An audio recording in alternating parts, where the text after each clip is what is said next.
What could possibly make a man refuse to attend the funeral of his lifelong best friend? Stan Laurel and Oliver Hardy weren't merely comedy partners. They were the heartbeat of laughter itself, the duo who defined an entire era of humor.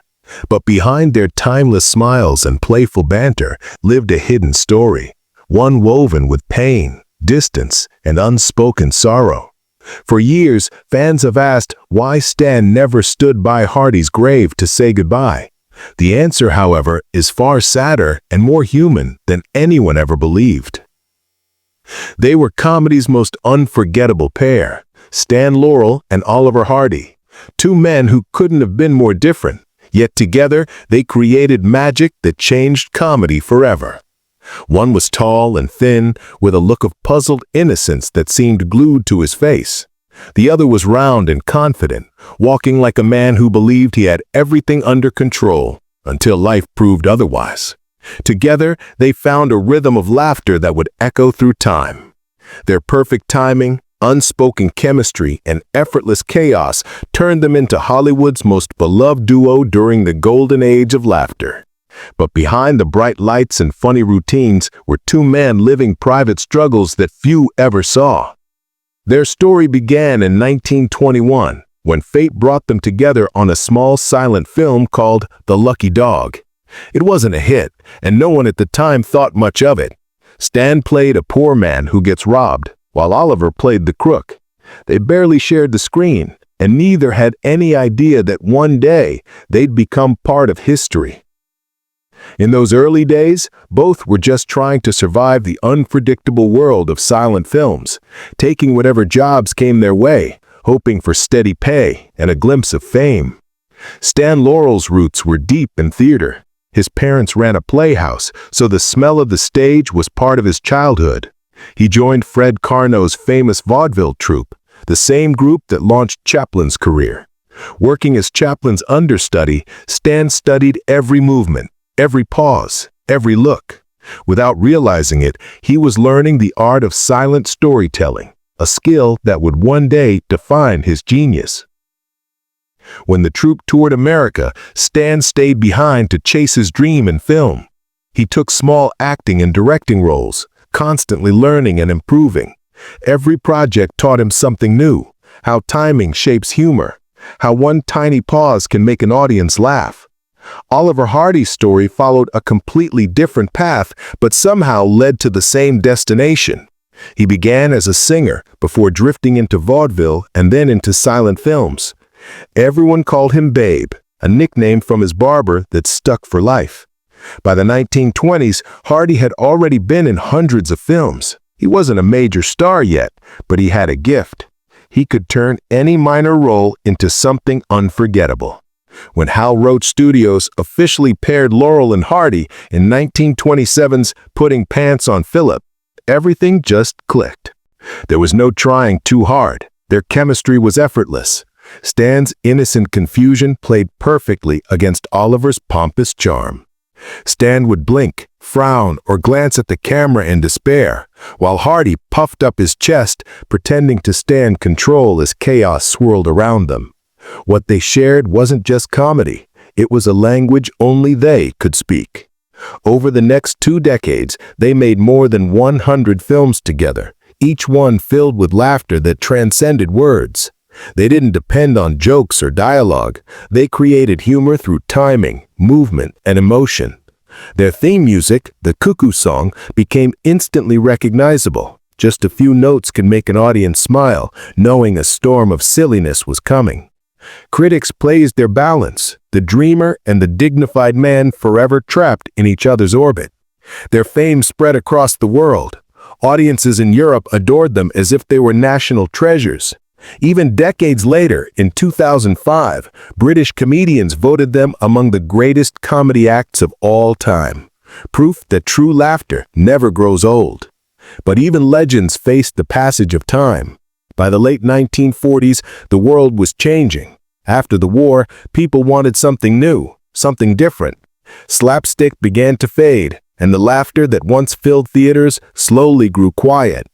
Their final film, Atoll K, 1951, marked the end of an era. The production was chaotic, the script was weak, language barriers caused constant confusion, and both men were struggling with their health. It was a painful ending to a brilliant partnership. Yet, despite the challenges, their legacy lived on. Stan Laurel and Oliver Hardy didn't just make people laugh. They taught the world that joy could come from simplicity, from timing, from two opposites working together in perfect harmony. The movie that was meant to celebrate their greatness ended up falling short. For the first time, the laughter didn't come as easily, and it was clear that something had changed. It wasn't that they'd lost their magic, it was that the world around them had moved on. Still, even when the camera stopped rolling, their friendship never faded. Through success, sickness, and heartbreak, their bond stayed strong. But for Stan Laurel, that bond would lead to one final silent decision that fans would question for decades. Stan Laurel was a man who made millions laugh, yet behind the scenes, his own life was far from peaceful. Off-screen, he was consumed by his work, caught in complicated relationships, and driven by a perfectionism that never allowed him to rest. His biggest troubles often started where his heart did. His love life was a cycle of passion, misunderstanding, and heartbreak. He married 5 times, but only to 4 women, since one marriage happened twice. Each began like a romantic dream, but soon turned into public chaos. Before the world knew him as half of the legendary Laurel and Hardy, Stan's first great love was May Dalberg, an Australian-born actress. They met while performing in vaudeville, and for a while they were partners both on stage and off. May was fiery and unpredictable, with a jealous streak that often caused trouble. She claimed she was the one who helped Stan choose his stage name, changing it from Arthur Jefferson to Stan Laurel because she believed it sounded more professional. The name stuck, but so did the problems. May became too involved in his work, interrupting rehearsals, arguing with directors, and making scenes that embarrassed Stan.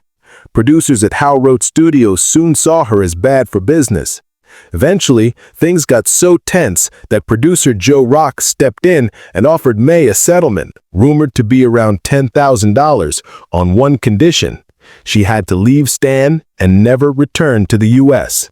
She took the deal, and for the first time in years, Stan finally felt free. But emotional scars don't heal with money. His later marriages brought no peace either. In 1926, he married Lois Nielsen, and for a time, it looked like stability. They had 2 children, but fame and endless working hours tore them apart. After Lois, he married Virginia Ruth Rogers, then divorced her, then married Vera Shuvalova, a Russian opera singer, only to end up marrying Ruth again. It was a cycle of love, regret, and trying again. Stan wasn't cold or careless, he was simply restless, a man always searching for calm but never finding it. His deepest love and truth was his work. While Oliver Hardy preferred a relaxed approach, trusting directors and scripts, Stan couldn't stop himself from taking control of everything. He was the creative heart of the duo, though his name rarely appeared in the credits. Everyone at Howe Road Studios knew it was Stan who shaped their films. He wrote jokes, edited scenes, and reworked scripts, constantly searching for the perfect moment that would make people laugh just right. Colleagues told stories of him spending hours in the editing room, adjusting timing by fractions of a second, believing even one wrong pause could ruin a joke. He would rehearse a scene endlessly, and if it didn't feel right, he'd throw it out and start over. For Stan, comedy wasn't guesswork. It was engineering. Every stumble, glance, and hesitation was planned with precision. That obsession with perfection helped make Laurel and Hardy timeless, but it came with a price. The pressure weighed heavily on Stan. While Hardy could leave work behind and relax on a golf course or at a party, Stan carried the burden home. He was always sketching new gags, rewriting scenes, or calling editors late at night to fix tiny details. As their fame grew, so did the expectations. Fans wanted perfection every single time, and Stan took that responsibility personally. The stress began to affect his health. He developed diabetes, and by the 1940s, heart problems started slowing him down. Even as his body weakened, he refused to stop. Stan's identity was so deeply tied to his work that he didn't know how to live without it. Even when he was too sick to perform, he kept writing ideas for new sketches and films that would never be made. The fame that had once lifted him up became the very thing that weighed him down. Hollywood was changing fast, and the kind of comedy he had devoted his life to was slowly fading from the spotlight. When sound films and faster storytelling took over Hollywood, the slow and gentle humor of Laurel and Hardy began to feel outdated to younger audiences.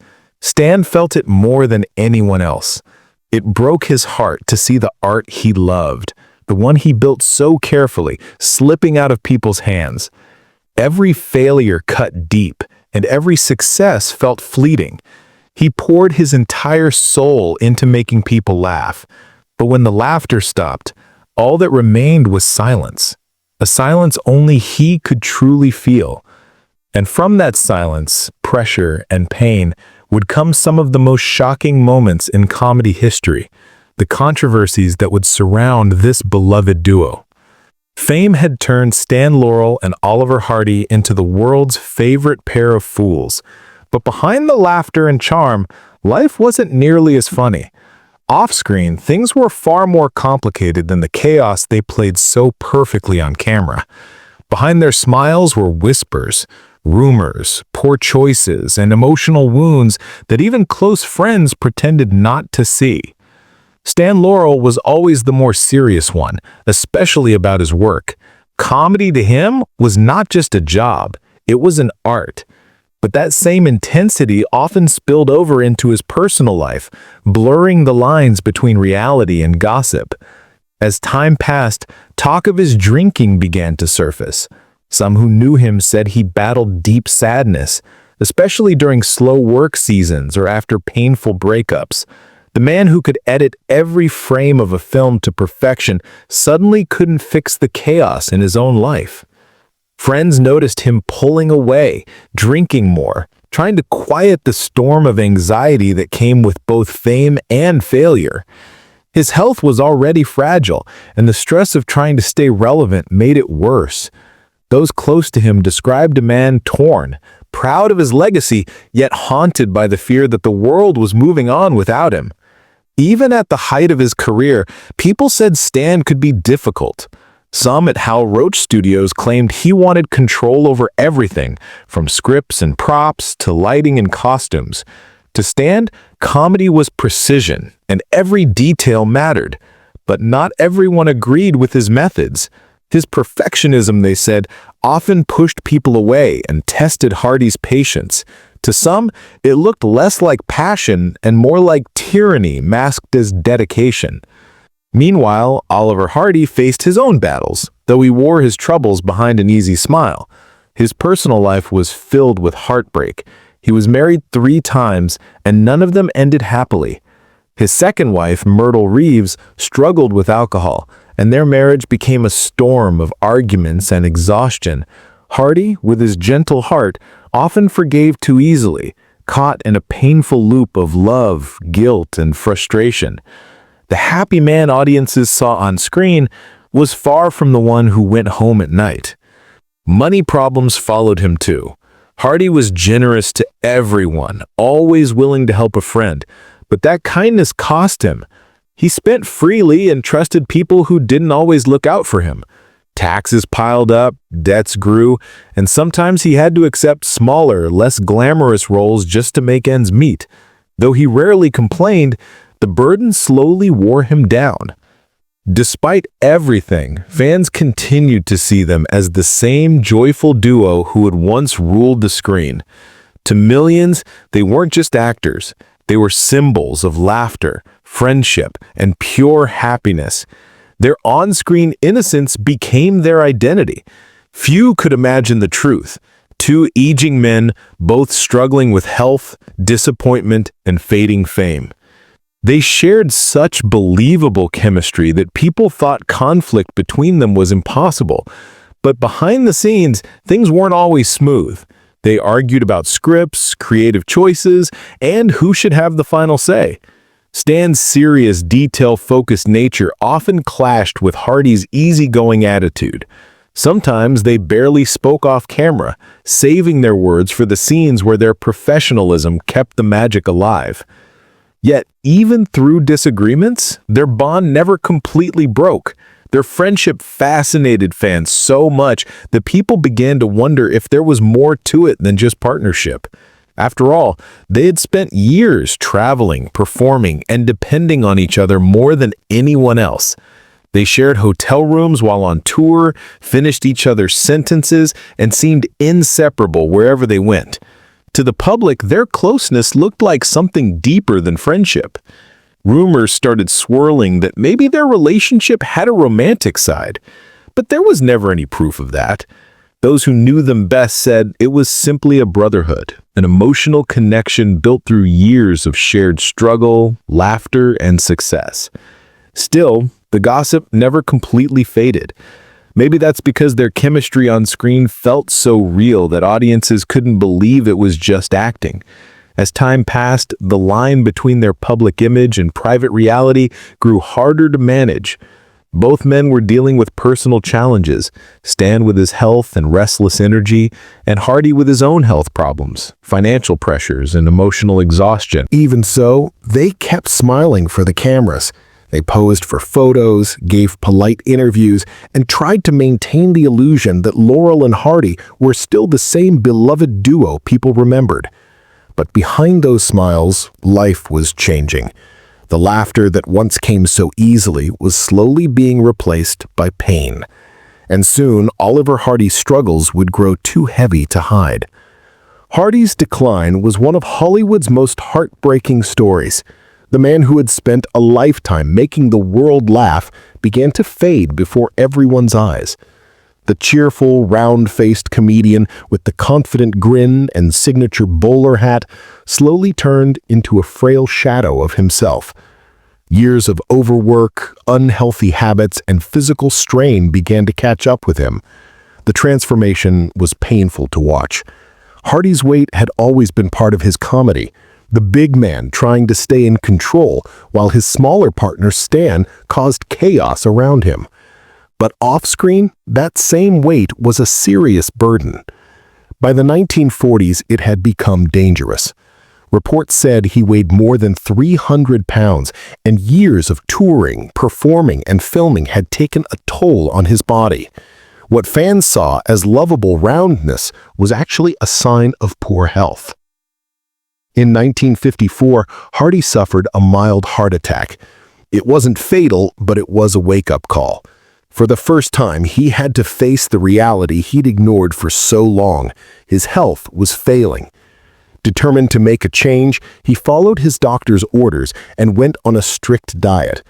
Over the next few months, he lost more than 150 pounds, a transformation so drastic that friends barely recognized him. When he finally appeared in public again, fans were shocked. The man they'd known as the jolly, plump comedian was gone. His face was thin, his clothes hung loosely, and his once bright eyes seemed tired. Some newspapers claimed he had cancer. Others whispered about a mysterious illness. Hardy never confirmed any of it.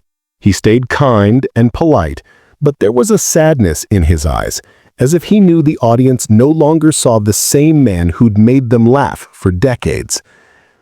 His weight loss might have changed his appearance, but it couldn't undo the years of damage already done. Decades of smoking and poor diet had worn down his heart and lungs. Smoking was part of Hollywood culture back then. Actors puffed away on sets, in dressing rooms, even during breaks between takes. But for Hardy, it wasn't just a habit. It became an addiction he couldn't escape. By the time doctors finally warned him about what could happen, it was already too late. His body had been pushed too hard for too long and was slowly giving up. Heart problems, weak lungs, and constant fatigue made it difficult for him to move. The man who once chased Laurel across rooftops and stumbled down staircases for laughs could barely walk without help. Movie offers stopped coming. not because people stopped loving him, but because they wanted to remember him as the lively, funny man he once was, not the weakened version he had become. He turned down public events and chose a quiet life at home with his devoted wife, Lucille, who cared for him lovingly through his final years. Then, in 1956, tragedy struck again. Hardy suffered a massive stroke that left him paralyzed and unable to speak. For a man who built his life on expression, humor, and timing, it was a heartbreaking twist. He was confined to his bed, too weak to answer when Stan Laurel called him or wrote to him. Their friendship, once filled with laughter and shared dreams, had fallen into a painful silence. The stroke marked the end of Hardy's career. He would never act again, never appear before a camera, and never share the stage with Laurel as he had countless times before. Then, in August 1957, things worsened. Hardy suffered 2 more strokes in quick succession. His body could no longer keep fighting. On August 7, 1957, Oliver Norval Hardy passed away from cerebral thrombosis at the age of 65. News of his death spread quickly, shaking Hollywood and fans across the world. Tributes poured in from everywhere. Actors, comedians, and filmmakers who had grown up watching him shared memories of his kindness and unmatched comedic timing. Newspapers called him a gentle giant, a man who made people laugh through warmth, not mockery. Fans who had loved Laurel and Hardy for decades felt like they had lost a dear friend. Around the world, old theaters replayed their classic films, and audiences laughed through tears, cherishing the joy he had once given them. Hardy's death wasn't just the loss of a man, it was the closing chapter of an era. The golden age of slapstick comedy was already fading, but with Hardy's passing, it felt like the final curtain had fallen. His absence left a silence that even Stan Laurel couldn't fill. And as the days passed, everyone waited to see the one man who had shared nearly every moment of Hardy's life. But when the day of the funeral arrived, something unexpected happened that left everyone stunned. Oliver Hardy's funeral took place on a warm August day in 1957 at Valhalla Memorial Park in North Hollywood. It was a simple, quiet ceremony filled with friends, family, and colleagues from the past. Reporters and photographers gathered outside, waiting for the image everyone expected to see, Stan Laurel saying goodbye to his lifelong partner. But he never showed up. The seat meant for him stayed empty, and soon his absence became as talked about as the funeral. The truth behind it was heartbreaking.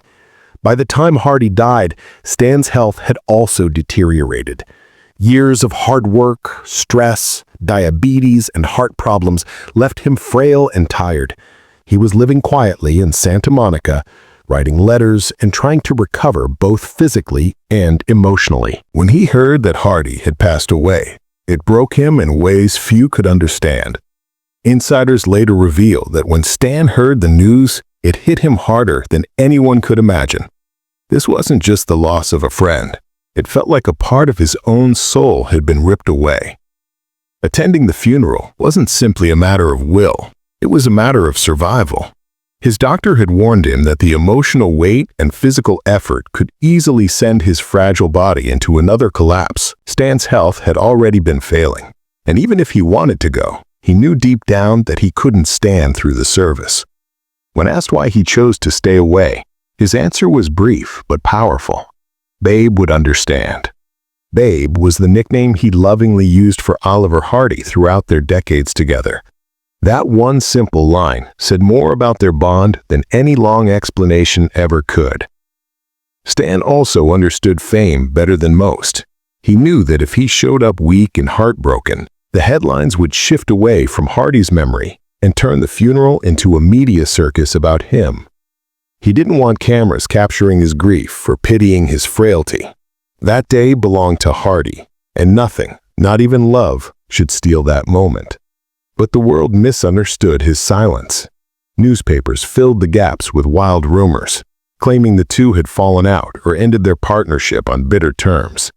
Some even accused Stan of pride or guilt, saying he couldn't face Hardy's death. Fans wrote letters, confused and heartbroken.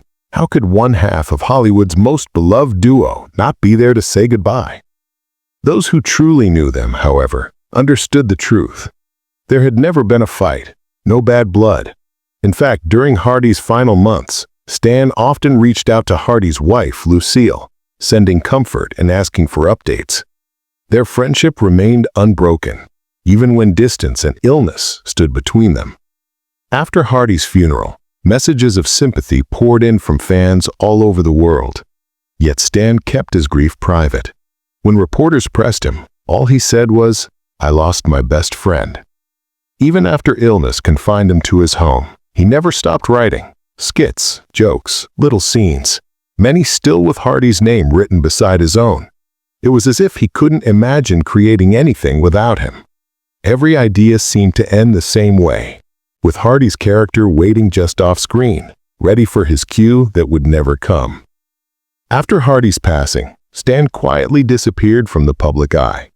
The stage that once brought him joy now felt empty.